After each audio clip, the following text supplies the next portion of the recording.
Hi, everybody. Welcome to our open book. Very good to be with you. Um, I'm going to reopen, ladies and gentlemen, Lenny Bruce, because I have been trying to do some reading about Lenny Bruce, figure out if there's anything I can add. Oh, hi there, David, John O'Hara, also Elise, S.R. O'Brien.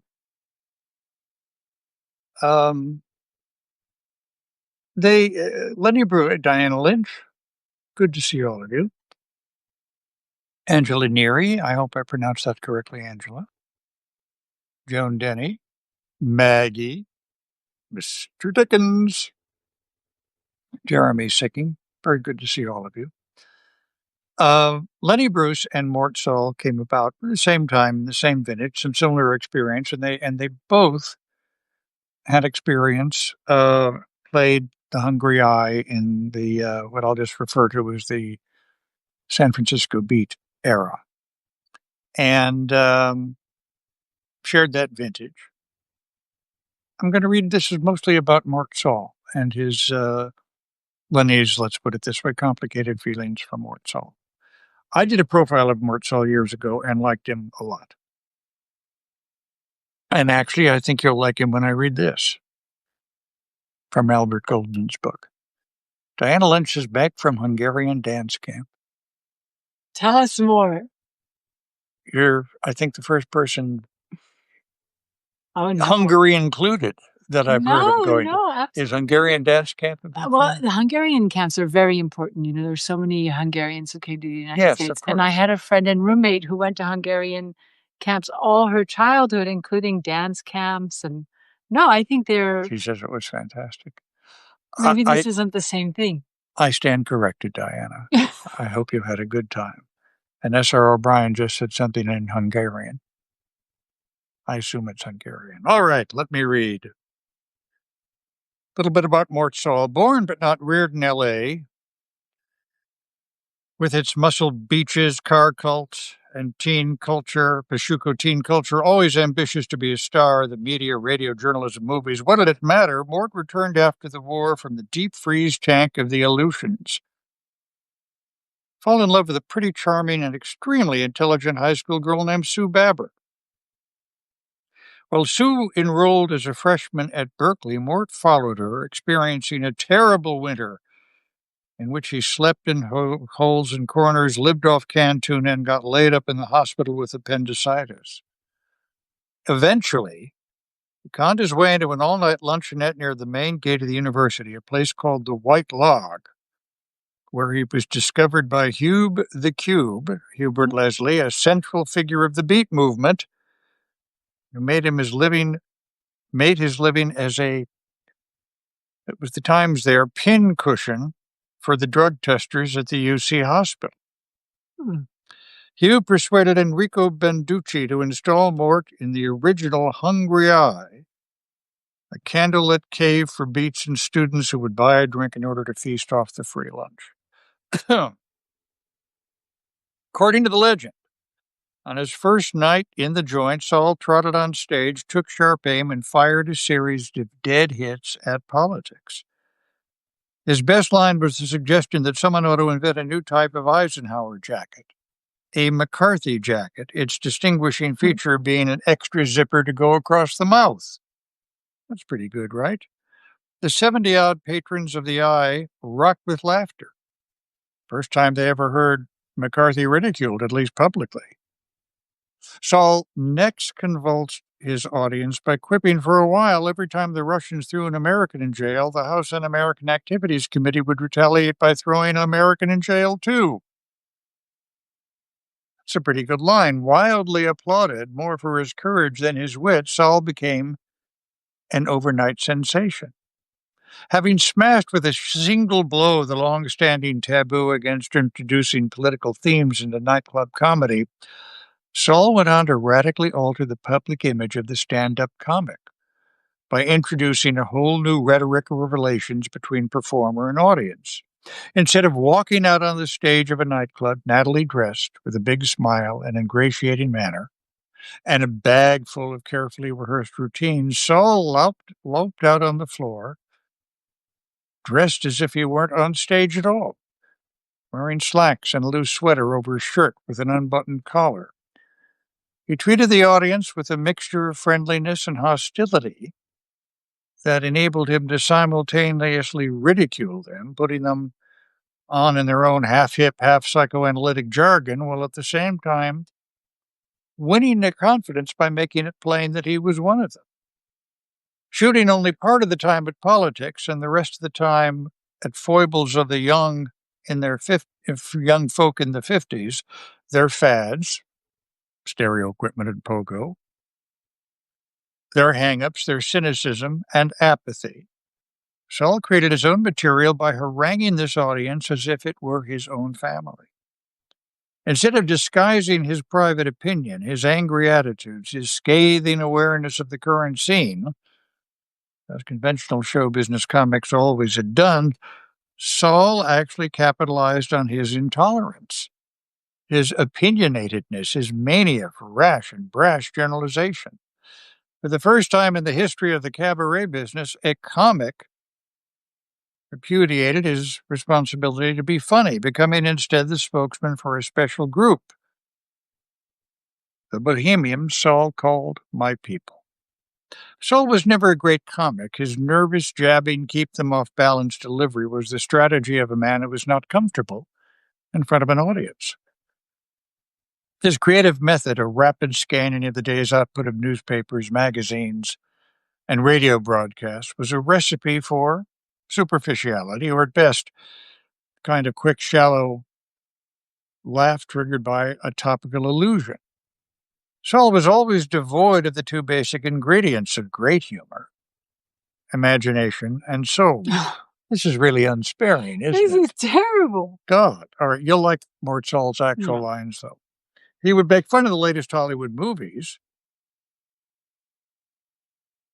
Let me see. He would make fun of the latest Hollywood movies. He could stab at the pieties of his own class. He would take an abrupt insight into politics or world events and phrase it neatly into a gag. What he could never do was suggest a world of living, breathing people behaving in ridiculous yet recognizable human patterns. Mr. Mort, like Jules Pfeiffer, succeeded best at one-upping the schmucks who make and report the news. I figured you'd like that line. He was a master of the art of taking a current idea or trend and giving it that slight little future twist, the logical extension that makes it turn up like a brilliant stroke at midnight. A convenient compendium of his most successful gags was provided in a cover story which Time ran in 1960. I'll read some of these. Ike's first election. We needed a man on a white horse. Well, we got the horse, but there's nobody on it. Lung cancer tests. There's a moral question here, whether or not mice should be made to smoke. Nixon in Russia. If he does, did you get that? Yeah.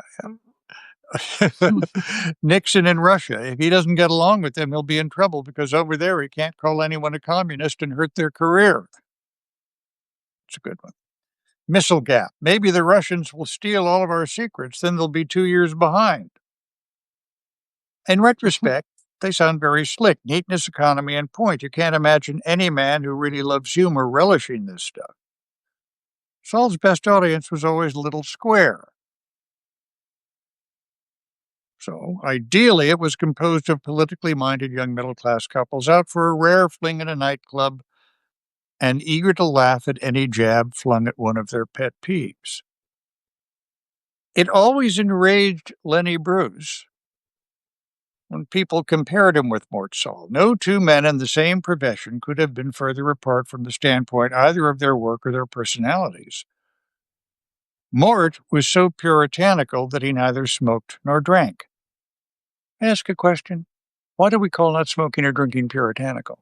That's a good There's a question. real historical reason for that. Puritans didn't smoke or drink? Yeah. Yeah, that makes a lot of sense.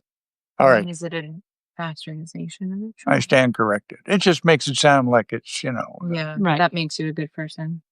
Oh, all right.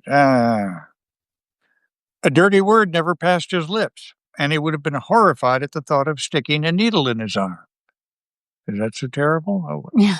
Yeah. When Mort would come into a club where Lenny was working, the moral shock was so great that Lenny would end up doing a perfectly clean show. There's no other person in the world who had such an effect on Lenny Bruce. Similarly, when reporters would ask Lenny his opinion of Saul, instead of coming out with one of his customary zingers, Lenny would hedge and dodge and come up with some dumb remark like, "I think he's great." Mort's political audacity and sophistication meant absolutely nothing to Lenny. It was given to making statements like the following: "I can't get worked up about politics. I grew up in New York and was hip as a kid. That I was corrupt, that the mayor was corrupt, I have no illusion." The two men were poles apart. Mort Sahl was hip. Lenny Bruce was a hipster. It's a good line. Mm-hmm. Lenny Bruce stood at the exact focal point of that great myth of the 50s, the underground man. In that age of universal conformity, it was believed there lurked beneath the familiar surface of life an anachronistic underworld of ruthlessly appetitive and immoral beings who achieved heroic intensities through the violence of their rebellion against middle-class norms. Norman Mailer used the hipster as a peg for his purely personal fantasies. Hard-working novelists like John Cleland Holmes were painting this type. It was the fictionalization of Lester Young's life, The Horn. The young sociologist Ned Polsky was writing about hipsters and beats in Greenwich Village. Somehow, hipsters and beats were always getting mixed up by those who knew very little about either. I'll have to include myself in that. The beat was originally some earnest middle-class college kid like Kerouac, who was stifled by the cities and the culture he had inherited and who wanted to cut out for distant and exotic places where he could live like the people, write, smoke, and meditate for weeks in virtual isolation while rhapsodizing about this great land of ours. The hipster was also like nonconformists, a great theme of comedy. Even Life magazine, God bless its glossy heart, printed bop jokes and cartoons illustrating the new cool culture. Example: two cats in zoot suits slumped out in a corner while a motorcycle roars by them at about 90 miles an hour. "Man," drawls one hipster to the other, "I thought that cat would never leave." Life, the magazine, saw the hipster as irresistibly funny. And so did America. So,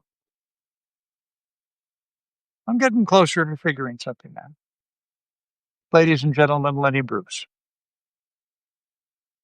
I think I'd have to understand all that to write something, right? Didn't you? Well, Not everybody understands the things they write about. Good point.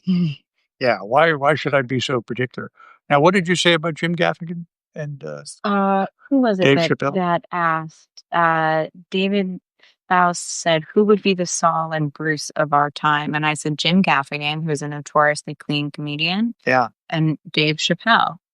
I think that's good. Nate Bargatze is also notoriously clean. That's It's funny we're point. saying notoriously clean. Yeah. You've seen the bit he does about Washington, right? It's hilarious. I can't believe her name is escaping me in this moment. Mad TV, Marvelous Mrs. Mabel. Oh, Alex. Oh, this is so embarrassing. She's really good, but she'd be a good replacement for Dave Chappelle there. well, thanks very much for being with us in our open book. We have a guest tomorrow night, right? You do? We do indeed. An important book about people living with cancer. And it's very beautifully done. Alex Bornstein. Oh, you came up with that. Yeah. So thanks for being with us. See you tomorrow night. Take care. I hope. Whatever. You've all got busy lives. Thanks for spending a little time with us. Take care. Bye-bye.